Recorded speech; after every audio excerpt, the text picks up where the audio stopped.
dari pusat-pusat gempa itu sampai ke alat seismograf. Seismograf juga mencatat seperti ini.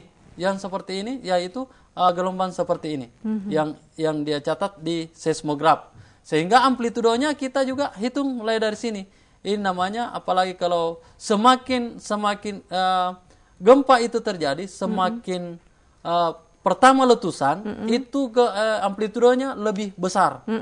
Tapi setelah ada namanya gempa susulan atau gempa sekunder, kalau gempa pertama itu adalah gempa primer, sedangkan gempa yang susulan itu adalah namanya gempa sekunder, sehingga amplitudenya lebih kecil. Dan itu adalah menandakan bahwa kalau semakin besar amplitudenya berarti getaran itu semakin besar atau gangguan itu semakin besar, dan akibatnya juga besar. Karena pada saat itu kalau misalnya begitu besar gelombang itu akan mengakibatkan sehingga dalam peristiwa terjadinya gempa itu biasa menghancur leburkan yang namanya gedung atau bahkan orang bisa jadi korban.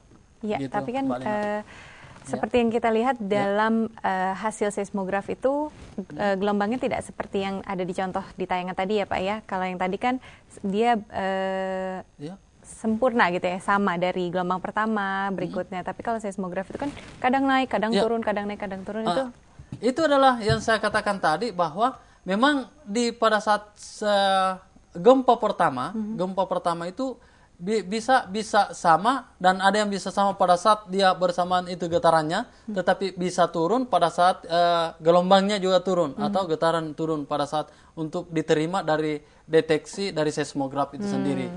Jadi bukan berarti bahwa seluruhnya itu akan sama gelombang yang dia miliki, tidak. Itu adalah salah satu bahwa gelombang yang ada itu adalah merupakan gangguan dari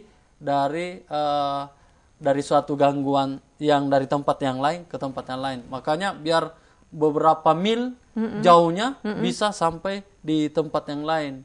Makanya itu juga untuk melakukan sesuatu yang bisa terjadi tsunami, karena itu pengaruh dari Tetapi itu bukan berarti bahwa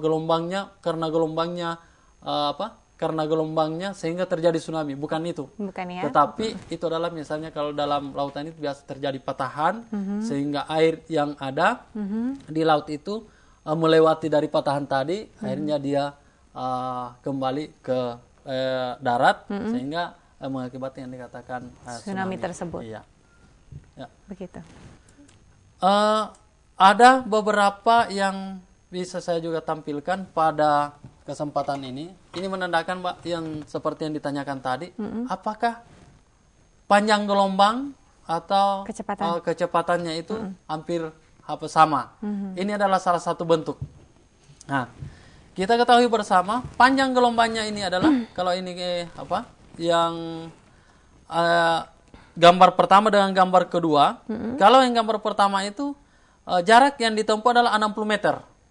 Sedangkan yang kedua ini adalah cuma 36 meter.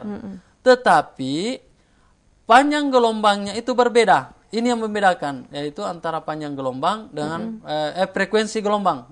Frekuensi gelombang yang ini ada yang kecil, ada yang lebih besar. Justru yang lebih kecil ini sangat kuat dalam kehidupan sehari-hari, yang seperti kita lihat gelombang elektromagnetik, yaitu kalau ini semakin tinggi frekuensinya akan gelombang elektromagnetik. Kalau yang paling tinggi frekuensinya adalah sinar gamma, sehingga bisa menembus plat besi. Ya, baiklah Pak Anwar. Nanti kita lanjutkan lagi, mungkin lebih detail lagi mengenai gelombang pertama dan gelombang kedua tadi. Tapi kita akan jeda terlebih dahulu, jadi jangan kemana-mana. Setelah ini kita akan kembali lagi. Tetap saksikan TV Edukasi, TV yang santun dan mencerdaskan.